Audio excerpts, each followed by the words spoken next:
With Murderbot Season 1 successfully completed, I figured that I could now state definitively a thought I'd had since the very first episode of the season dropped. And that is that Murderbot is a brilliant adaptation, and there are 5 reasons why I think that that is the case. We'll start things off with the big number one, which I think anyone who's read the books and watched the show will agree with me on. Murderbot, the show, was able to fully flesh out the Preservation Ox team. Now, I know there are some people who aren't a fan of the rest of the Preservation Ox team that we got in the show. Hell, I saw some comments, not on my channel, of course, because you all were together with me week on week as we watched the show, and you know how much I love these characters, but I saw some comments where people didn't like Rafi or Pin Lee and found her rather annoying. And whilst I believe fully in everyone's right to have their own opinions, I also believe in my right to call bullshit. Because watching the show, it was clear that the focus was on showing the rest of their team, their relationship with each other, and the unique relationship they had with Murderbot in a way that wasn't explored as fully in the first book. I mean, everyone who's read the book can agree that All Systems Red focused more on Murderbot's partnership with Mensa. We spent all our time in Murderbot's head, and so all we saw with the book was its relationship with Mensa in a one-on-one capacity, and of course the slight antagonism with Gurathin. I say slight antagonism because in the first book we didn't get as much of the power play. We didn't get enough of Gurathin's suspicion of Murderbot being front and center as we got with the show. With the show, the writers clearly delved deeper into Gura's interaction with Murderbot, his jealousy of it, and within that jealousy, we got an exploration of why he was so jealous. It's not because he thought that Mensa might have some romantic interest in Murderbot. For me, it read as more.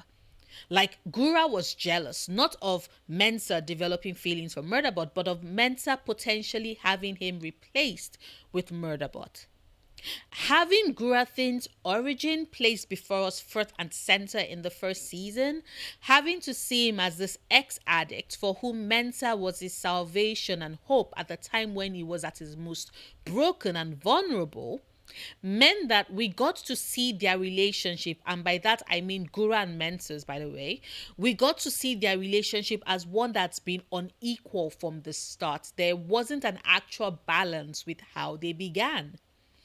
And to me, I think this is what has fed Gurathin's insecurity, even after he found family, home, and safety with Preservation Ox. And so, one of the things that the show then does brilliantly is to juxtapose that by showing us Mensa's relationship with Murderbot, taking the time to have them interact alone separately from the rest of the team, separate from what we got in the book. For example, when they were stranded after the hopper was damaged thanks to their destroyed beacon, it meant that they got to depend on each other, lean and rely on each other in a way that equalized their relationship.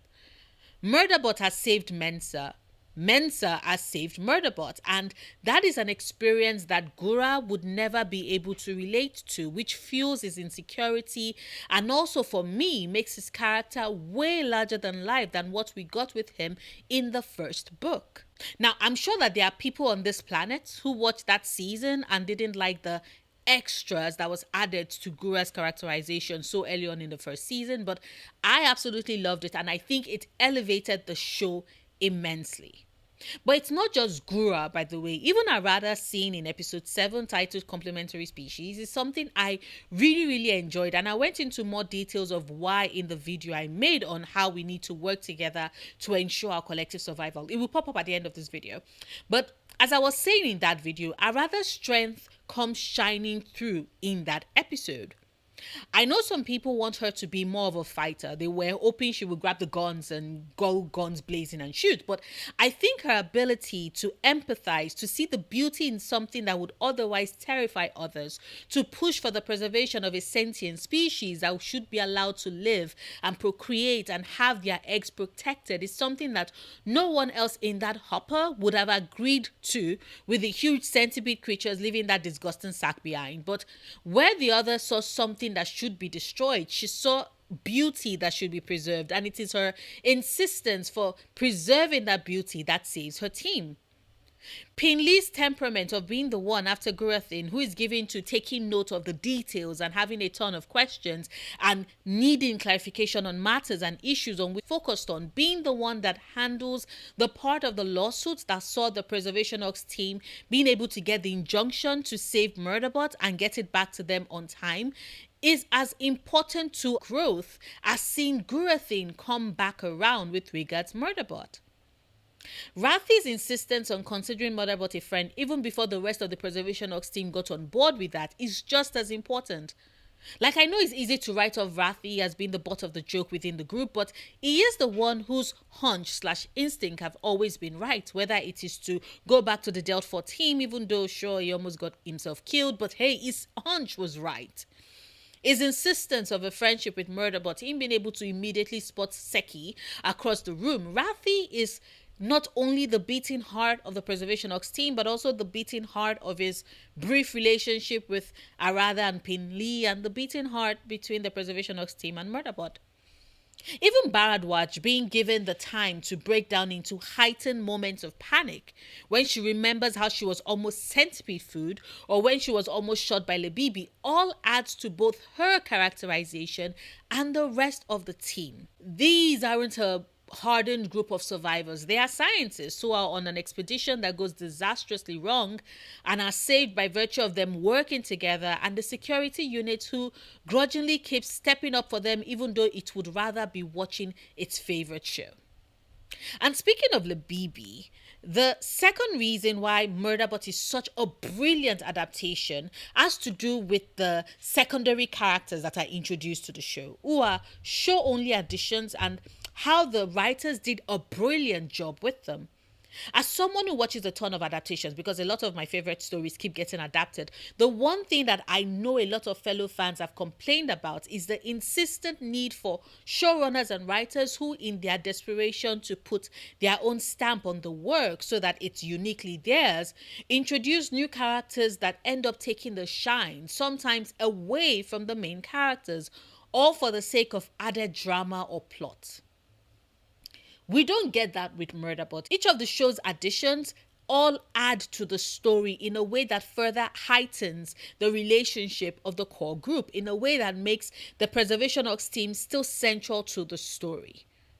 Lebibi's character Shaw held the team at gunpoint and was blasted in the head by Murderbot, something that didn't happen in the books because Lebibi didn't even exist in the source material. But whilst Lebibi did add tension briefly from when we were suspicious of her ass all the way until she held the team at gunpoint and Murderbot showed up to dispose of her with ruthless efficiency, she also helped elevate the story. She got to serve as a great contrast with the Preservation Ox team, was a great foreshadowing of how the rest of the galaxy treated security units without any consideration for their agency whatsoever.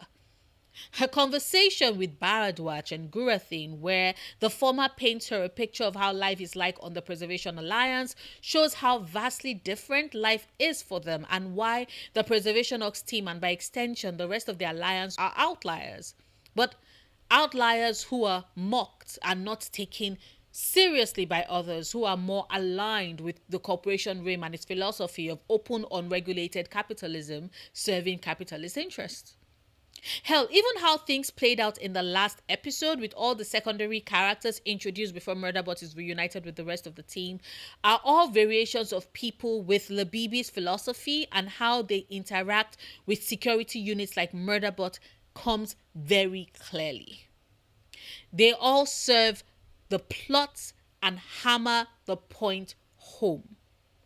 None of them are superfluous. There might be arguments about whether any of them is truly necessary or if things were too drawn out, but I do think one thing we can all collectively agree on is the fact that all of these characters didn't stray away from the core of the story, but rather further emphasized it. And still speaking on the core of the story, the third reason why it's such a brilliant adaptation is that as a show, Murderbot was clear on what its central theme was and maintained it till the very end. From the very start of the show, when we learned from Murderbot that it broke free of its governor module and it informed us that it used its newly gained freedom to search for television shows, where it then discovered what it considers absolute premium television, aka Sanctuary Moon, it was clear that what mattered to Murderbot, both the show and Murderbot the security unit, was the very important question of identity and freedom and what they both meant. And in this case, we see this fully highlighted in the show from its first episode all the way to the end. The way in which the show wrapped up and Murderbot insisted on checking the perimeter and making the active choice to make its own decision, its own choices, to maintain its agency and keep its freedom to choose who it gets to be now that it's not a security unit anymore. The show was pretty clear on what Murderbot wanted and followed that thread to its conclusion in the first season. And I know book readers might insist that, well, the same thing did happen in the first book as well, as All Systems Red does end with Murderbot leaving after all. But it is important to consider the reason for Murderbot and Preservation Ox passing ways. In the book, we don't even get to focus on Murderbot and Preservation Ox's reunion. Murderbot had questions about the miners it suspected it killed before its memory was wiped. And the reason why it left on the expedition was to find the truth of that, to figure out what else its memory was hiding. The reason why Murderbot lives in the show is slightly but significantly different.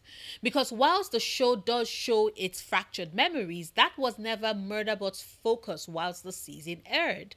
No, its focus was always on its identity and freedom. And the minute it was stripped of the former, and it seemed like it was going to be restricted with regards to the latter, it made the choice to bail. I think the show being able to highlight that clearly is just something else that to me cements it as a brilliant adaptation. And of course, there's the fact that Murderbot as a show maintains the core of its source material. It doesn't go out of its way to change it drastically. It maintains the story beats in a way that both new viewers to the show and old book readers would enjoy its similarities, whilst hopefully finding things in the adaptation that they do enjoy. Now, I'm not going to claim that I'm a book purist of some sort. What I will admit to, though, is that I have felt very frustrated with certain adaptations that seem more like the people who made the show or movie actively hated or didn't even bother reading what they were adapting and treated it with utter disrespect.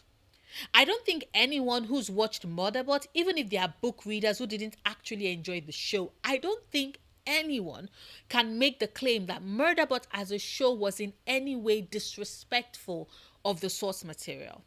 I know, it seems like such a low-hanging fruit for that to be one of the reasons why I think Murderbot is a brilliant adaptation, but when I tell you that the bar is in hell, then you would understand why it is something I rejoice about. If you don't believe me, talk to an Artemis Fowl fan and the travesty of an adaptation that we were given.